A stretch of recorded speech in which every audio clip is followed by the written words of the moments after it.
तर बाप्पाच्या दर्शनासाठी अवघा महाराष्ट्र सजलाय, त्यात पुणे आघाडीवर आहे असं म्हणायला काही हरकत नाही। 10 दिवस चालणाऱ्या पुण्यातल्या या सर्वात मोठ्या सणासाठी गणेश मंडळांची लगबग सुरू झाली आहे। पुणेकरांसाठी खास आकर्षण असतं ते म्हणजे मानाच्या 5 गणपतींची मिरवणूक। या वर्षी काय विशेष तयारी करण्यात आली आहे पाहूया झी24 तासचा हा विशेष रिपोर्ट। मानाचा पहिला कसबा गणपती। पुण्याचं ग्रामदैवत अशी ख्याती असलेल्या मानाच्या पहिल्या अर्थात कसबा गणपतीची मिरवणूक सकाळी 8:30 वाजता निघेल। दरवर्षीप्रमाणेच यंदाही देवळाणकर बंधू यांचं नगारा वादन या मिरवणुकीत सादर होईल। श्रीराम, शिवतेज ढोल ताशा पथकं आणि प्रभात बँड अशा पारंपरिक वाद्यांच्या गजरात कसबापेठ मंदिरातून ही मिरवणूक सुरू होईल। सकाळी 11:36 बाप्पाची प्राणप्रतिष्ठापना होईल। मानाचा दुसरा तांबडे जोगेश्वरी गणपती मंडळाच्या मिरवणुकीला सकाळी 10 वाजता सुरुवात होईल। सतीश आढाव यांचं नगारा वादन, न्यू गंधर्व बँड आणि शिवमुद्रा ढोल ताशा पथक या मिरवणुकीत सहभागी होईल।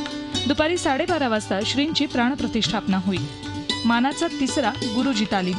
मानाच्या तिसऱ्या गुरुजी तालीम मंडळाची मिरवणूक सकाळी 10 वाजता सुरू होईल। फुलांच्या रथातून निघणारी श्रींची मूर्ती हे या मिरवणुकीचं वैशिष्ट्य असेल। जयंत नगरकर यांचं नगारा वादन हे या मिरवणुकीचं वैशिष्ट्य। दुपारी 12:45 श्रींची प्राणप्रतिष्ठापना होईल। मानाचा चौथा तुळशीबाग गणपती। मानाच्या 5 गणपतींपैकी मानाच्या चौथ्या तुळशीबाग गणेशाची मिरवणूक सकाळी 9 वाजता लक्ष्मी रोडवरील गणपती चौकातून सुरू होईल। आदिमाया, गजलक्ष्मी, रणमर्द ही ढोल ताशा पथकं या मिरवणुकीत सहभागी होतील। दुपारी 12:30 वाजता तुळशीबाग बागेतील मंदिरात श्रींची प्राणप्रतिष्ठापना केली जाईल। गणेशाला चांदीची प्रभावळ करण्यात आली आहे। मानाचा 5वा केसरीवाडा गणपती।